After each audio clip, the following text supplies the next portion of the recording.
Hey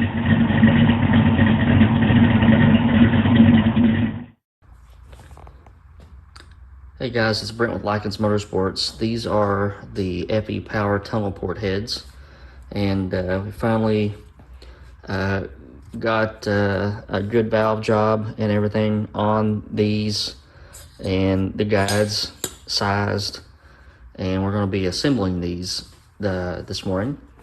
So this is for Mr. Cody for his all aluminum FE for his Cobra.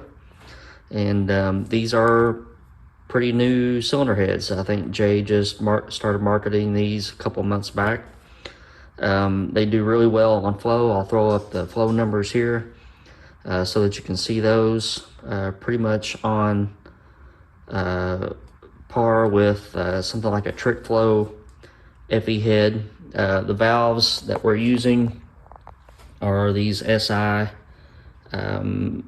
stainless. These are 2 1/4, 175 exhaust. I am going to measure that just to make sure, but I'm pretty sure they're 175. And if you see a lot of my tunnel port stuff in the past with the factory cast iron heads, we would fill the floor in and reduce this cross-sectional area here, reduce this volume. Because we found that the smaller actually flowed better and made more horsepower. So Jay has incorporated, so a full tunnel port is usually a big circular hole, and he has incorporated the port shape into these. Let's see, what else can I show you? So here's the exhaust port. A little bit different than what we're used to seeing. Bronze valve guides, SI valves. We're going to be using some pack products. So there's the spring locators, there's retainers, and valve springs. So these spring loads are a little bit higher than what we would normally run for a solid flat tappet, but what we're going to do, I guess I gave away the cam that we're going to run. We will be running a solid flat tappet. Mr. Cody wants some RPMs and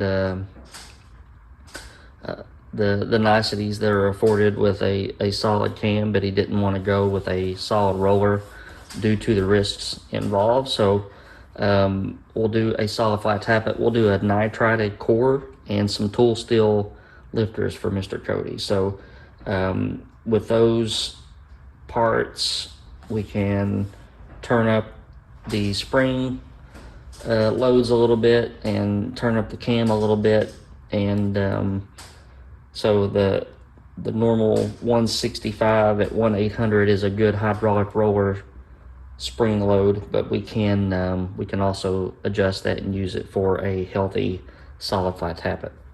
So I'm going to get busy here, and I've got to check all the install heights on all of these, and then check my spring loads at that install height so we can nail down our seat loads. And I'm going to get started and see where I am with a standard retainer and a standard lock, and then go from there. So with a standard retainer and a standard lock, we are at about 1.888 there. And I'd like to be a little bit, let's see, our spring is theoretically 165 at 1/800. I'd like to be just a little bit under that, maybe about 150 pounds. So what I'm going to do, I'll chuck a spring and a retainer in the spring tester and see where I would be at about 150 pounds and about 650 lift. All right, so I'm recording my data here, and this is how I usually do things. Customer's name is on here, and the parts that we're using. So we're using the FE Power tunnel port heads, using a 1914 pack spring. There's the locator, there's the retainer, there's the lock, there is the valve seal. So at 1.890, we have 150 pounds. At 650 lift, we have 375. Coil binds at inch 095. So since this is a solid flat tappet, this is not going to be a fancy billet steel core with the DLC coated tool steel lifters or anything like that. This will be a nitrided core with tool steel lifters, and you still need to break the spring or break the cam in. So when I check the springs, I check them with the inners out, and at the same install height we are at 89 pounds, and at 650 lift we are at 230. So these are very, very low spring loads, which is what you need for breaking in a cam. Here's my biggest beef, and I'll pull my soapbox out and step up on it. Everybody that's given the cam manufacturers grief because cams are going flat and that sort of thing, I'm not saying that manufacturers don't have a part in that. There's a bell curve to everything, so people have failures. It happens. But, you know, I'll take comp cams as an example. Everybody wants to beat up on comp cams. You know, their cams are, they say that their cams are, Chinese junk, and they're soft, and, they're wiping lobes off. When you buy a cylinder head off the shelf, say you buy a cylinder head from Summit Racing that is set up for a flat tappet cam,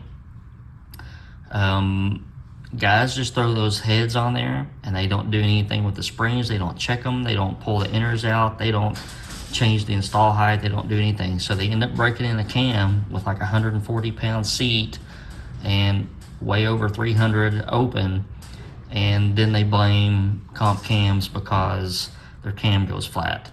I don't have problems with flat tappet cams if everything is in spec, and I go to a great length of trouble to make sure that everything is going to be right. So the springs are way under what I would consider safe for a cam break-in. I usually try to be under a 100-pound seat and under 300 pounds open, and we are way under that. And when I fire this engine up for the first time, the timing is going to be spot on. The carburetor is going to be spot on. It's not going to sit there and crank and crank and crank and crank. So there's a lot of things that I do to check to make sure that the lifters will survive, the cam will survive. With the intake off, I roll the engine over by hand and make sure all the lifters rotate in the bores. All that stuff is very important with flat tappet stuff. And before you all start saying, in the 60s and 70s we didn't have those problems, well, in the 60s and 70s you didn't have modern cylinder heads, you didn't have modern lobed cams that make a whole lot more power than they did in the 60s and 70s. And you just have to take a little bit more care. So here's where we're going to be, about 1.885, 1.890 on the install height. And I'm going to go through, make sure all these others jive, and then we can start going on with our assembly. All right, so we went through and we've got all of our install heights dialed in. So we start at about 1.885, 1.890. We were within about 10 thousandths, which is good. From here on out, I did have to start putting a 15 thousandth shim under there to dial it in, and that's, I wouldn't say typical, but it happens just because when you do a valve job, the head has to be perfectly level, and sometimes it's not, and you just account for it. Happens with brand new heads and factory heads that we redo and all that sort of thing. So important thing is you dial it in. So now we're going to pull the valves out. We're going to put on our Viton valve seals and check our retainer to seal clearance to make sure that we have plenty there, and then we can start assembly.